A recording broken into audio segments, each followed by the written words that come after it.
পতাকা অনেক বেশি বিক্রি আছে, আমরা তুলে চাচ্ছি না। বিশ্বকাপের বাঁশি বাজতে এখনও কিছুটা সময় বাকি, তবে তার আগেই ফুটবল উন্মাদনায় মেতে উঠেছে সিলেট।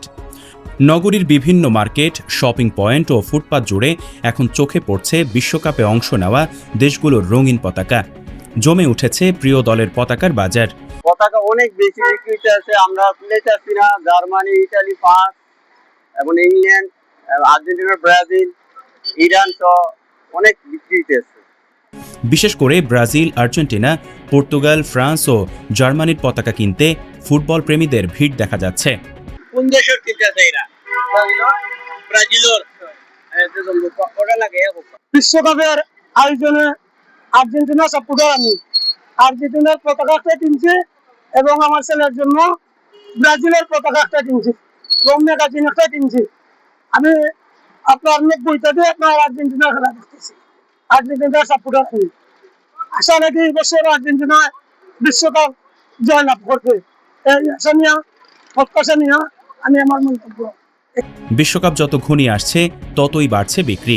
ব্যবসায়ীরা বলছেন বাড়তি চাহিদা মেটাতে বারবার নতুন চালান আনতে হচ্ছে তাদের, কিন্তু পতাকার দামও বেড়েছে। নগরীর এক পতাকা বিক্রেতা বলেন, বিশ্বকাপ সামনে রেখে প্রতিদিনই অনেক মানুষ পতাকা কিনতে আসছেন। বেশি বিক্রি হচ্ছে আর্জেন্টিনা এবং ব্রাজিল, তার সাথে আছে পর্তুগাল, জার্মানি, এরপরে স্পেন, ইংল্যান্ড, এগুলা খুবই বিক্রি হচ্ছে। বাংলাদেশ সারা বিশ্বে পতাকা অত্যন্ত আনন্দের সাথে দর্শকরা লাগাইতেছে। এই পতাকাগুলো অত্যন্ত বেশি বিক্রি হচ্ছে। তার সাথে পর্তুগাল এবং স্পেন, ইংল্যান্ড, জার্মানি, এর সাথে ইরানও চলছে, ফিলিস্তিনও নিচ্ছে এবং মানুষ তার প্রতিটা পতাকার সাথে সাথে বাংলাদেশের পতাকাও একটা নিচ্ছে, বাংলাদেশের পতাকাও সেই সাথে লাগাচ্ছে।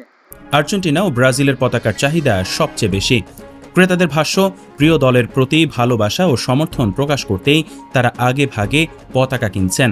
কেউ বাসার ছাদে, কেউ বারান্দায়, আবার কেউ গাড়ি ও মোটরসাইকেলে উড়িয়ে দিচ্ছেন নিজের পছন্দের দলের পতাকা।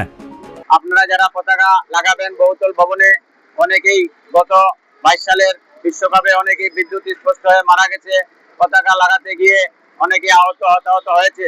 সেদিকে লক্ষ্য রেখে যাতে আনন্দ করতে গিয়ে কেউ মৃত্যুর সম্মুখীন না হয় সেদিকে নজর লক্ষ্য রাখতে হবে। এবার বর্ষার সিজন, বৃষ্টি বাদলের দিন, অনেক বিল্ডিং এ শ্যাওলা পড়ে আছে, সেখানে পতাকা আগ্রহ সহ লাগাতে গিয়ে যাতে মৃত্যুর সম্মুখীন না হয়ে যায় সেদিকে সকলে সতর্ক থাকার দরকার আছে এবং আমরা হানাহানি থেকে বিরত থাকতে হবে।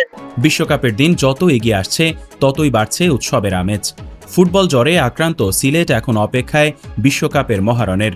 শহর জুড়ে একটাই আলোচনা, কার হাতে উঠবে বিশ্বসেরা ট্রফি। ফয়জুল হক শিমুল, অগ্রযাত্রা প্রতিদিন, সিলেট।